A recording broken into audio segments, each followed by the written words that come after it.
Hello and very good evening, all of you. My name is Sushmita, and what we are going to do in this series. Well, पहले जो मैं बता दूं कि हमारी जो ये सीरीज का नाम है अयोटा सीरीज। ठीक है, ये जो सीरीज है बेसिकली स्टार्ट की गई है जो एनडीए के एग्जाम्स होते हैं उनके लिए। उनमें जो भी सिलेबस आता है, जो भी इम्पोर्टेंट क्वेश्चंस आने की जो प्रोबेबिलिटी होती है, उन सबको इन सीरीज में डिस्कस किया जाएगा, जस्ट टू मेक श्योर कि आपके जो भी एनडीए के एग्जाम्स हैं, ठीक है, वो बहुत अच्छे जाए और आप बहुत अच्छे नंबरों से पास हो जाओ। Okay, so iota series basically सारे सब्जेक्ट्स के लिए है। इसमें आपका बायोलॉजी, मैथ्स, फिजिक्स, केमिस्ट्री हर एक सब्जेक्ट के लिए इम्पॉर्टेंट है। ठीक है, जितनी भी फैकल्टी है, जो भी फैकल्टी मेंबर्स हैं, सब कुछ इसमें सारे सब्जेक्ट, सारे सिलेबस, सारा इंपॉर्टेंट क्वेश्चंस इसमें डिस्कस करेंगे। वेल, एनडीए फर्स्ट का जो एग्जाम है, ठीक है, वो होता है 21 अप्रैल को, जो फर्स्ट पेपर है। ठीक है, अच्छा, एनडीए एनडीए बहुत लोग करते रहते हैं कि नहीं मुझे एनडीए का एग्जाम देना है। काफ़ी बच्चों को घर वाले प्रेशराइज करते हैं कि नहीं नहीं तुमको ये नहीं करना है, तुम एनडीए का एग्जाम दो, ठीक है, तुम डिफेंस में जाओ, ये करो वो करो, आर्मी में जाओ। सो कई बच्चों का मन नहीं भी होता है ये करने का। पहली बात तो एनडीए जो होता है, ठीक है, उसको इसमें एनरोल होने के लिए, ठीक है, हर साल लगभग 5 to 6 लाख बच्चा उसमें एनरोल होता है। ठीक है, फॉर्म भरता है एग्जाम देने के लिए, बट उसमें से भी बहुत ही कम हंड्रेड्स में वैकेंसीज होती हैं कि हाँ हंड्रेड्स में ही बच्चे आप ले सकते हो। तो कितने सारे बच्चे ऐसे होते हैं जो काफ़ी कुछ प्रिपेयर करके जाते हैं, बट फिर भी वो रह जाते हैं, फिर मायूस होते हैं, बहुत डिप्रेस हो जाते हैं कि अरे यार मेरे पास इतने ही अटेम्प्ट बचते हैं, उसमें मैं नहीं कर पाया। ठीक है, सो इसके लिए क्या है कि हमने ये सीरीज चालू की हुई है ताकि आप उस टाइम पीरियड में आप जल्दी से जल्दी क्वेश्चंस अटेम्प्ट कर पाएंगे और बहुत ही अच्छे से अपना एग्जाम दे पाएंगे। ठीक है, so without wasting the time हम डिस्कस कर लेते हैं कि हमारे बायोलॉजी का सिलेबस क्या है। इसके अलावा एक और चीज़ मैं आपको इसमें बताना चाहूँगी कि इस बायोलॉजी से रिलेटेड, ठीक है, बायोलॉजी के जो क्वेश्चंस आते हैं वो अप्रोक्सीमेटली 12 to 15 क्वेश्चंस आते हैं एग्जाम में। ठीक है, जिसका वेटेज होता है लगभग 4 मार्क्स का, मतलब 4 मार्क्स पर क्वेश्चन का मतलब मार्क होता है। ठीक है, तो it contains a lot of marks. अगर आप बायोलॉजी को ही मतलब स्टडी कर लोगे तो काफ़ी कुछ आप अच्छे मार्क्स ला सकते हो। ठीक है, और वैसे भी बायोलॉजी तो इजी होती ही है। ठीक है, आप अगर अच्छे से पढ़ लोगे थ्योरी टाइप में तो बहुत इजीली निकल जाएगा। ओके, सो हमने क्वेश्चंस डिस्कस कर लिए, कितने क्वेश्चंस आते हैं, कितने मार्क्स के आते हैं, एनडीए फर्स्ट एग्जाम कब होता है, आयोटा सीरीज क्या है। Now we are moving ahead towards our biology syllabus. ठीक है, सो बायोलॉजी सिलेबस में क्या क्या इंक्लूड होता है हमारा। सबसे पहले आता है difference between living and non living. जितने भी living and non living beings होते हैं उनमें जो डिफरेंस होता है, ठीक है, वो एग्जाम में पूछा जाता है।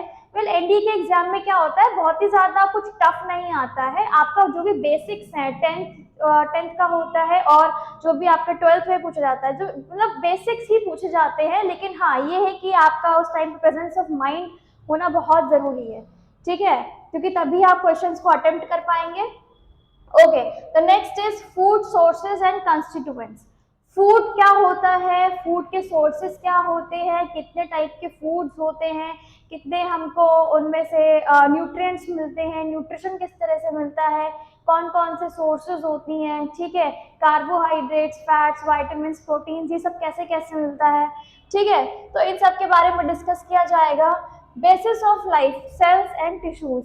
ठीक है, तो सेल्स के बारे में बताया जाएगा, टिश्यूज क्या होते हैं, सेल को हम क्या बोलते हैं। वैसे भी सबको मालूम है कि cell is known as the basic structure and function unit of living organisms. ठीक है, जितने भी लिविंग ऑर्गेनिजम्स होते हैं वो एक single unit, that is cell से मिलकर बने हुए होते हैं। ठीक है, तो आप अगर ये सिलेबस देखो तो इसमें कुछ बहुत ही ज्यादा हाईफाई या बहुत एडवांस या बहुत टफ नहीं है। ठीक है, ये जो भी कुछ है आपके 10th तक का ही है, और मुझे नहीं लगता कि इतना भी आप अगर नहीं पढ़ पाओगे तो इतना तो बहुत इजी है। आप अगर पढ़ोगे, थोड़ा सा दिल लगाओगे पढ़ने के लिए, तो आप इजीली पेपर क्रैक कर सकते हो।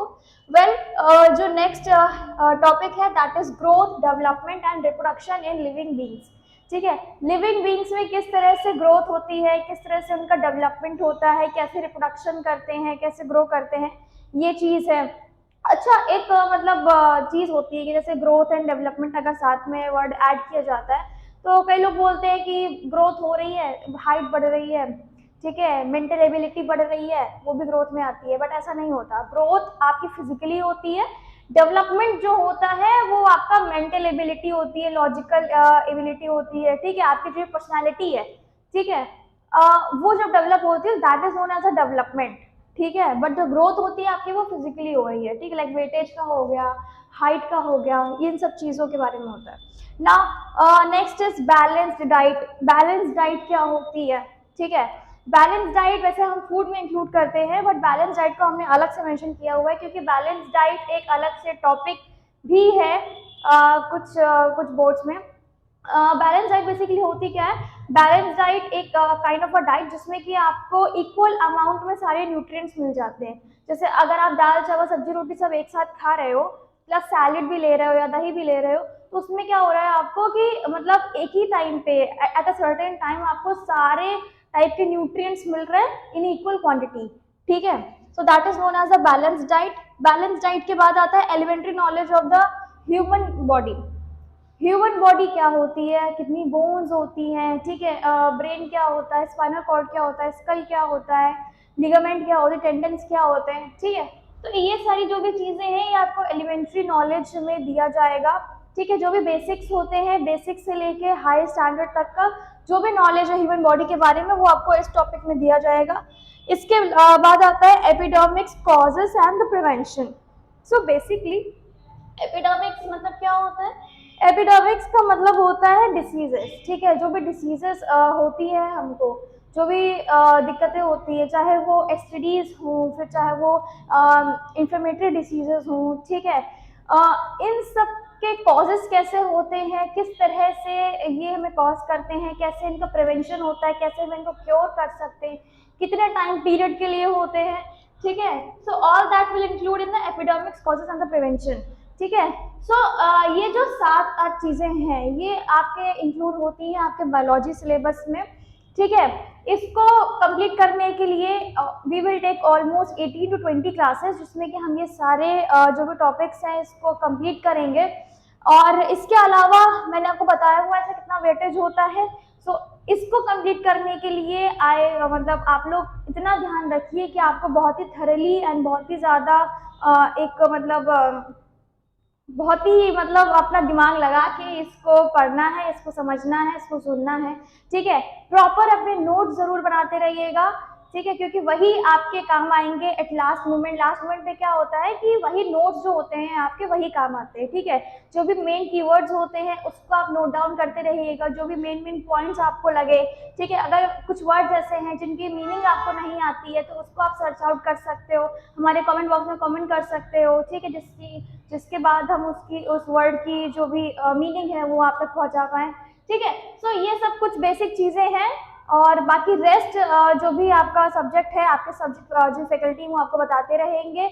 और बायो से रिलेटेड जो भी क्वेरीज होती हैं, जो भी क्वेश्चंस होते हैं वो मैं आपको बताती रहूँगी। इसके अलावा अगर आपका एनडीए से रिलेटेड या किसी भी और चीज़ से रिलेटेड कोई भी क्वेरी या क्वेश्चन होता है तो वो आप हमें कमेंट बॉक्स में कमेंट कर सकते हैं। इसके अलावा बच्चों के बोर्ड्स भी चल रहे हैं, तो बोर्ड्स के लिए सभी बच्चों को all the very best. I hope कि आप सब बहुत बहुत अच्छा पेपर करें, और बाद में जब आपके पेपर हो जाए तो आप एनडीए के भी बहुत अच्छे से प्रिपरेशन करें, ठीक है।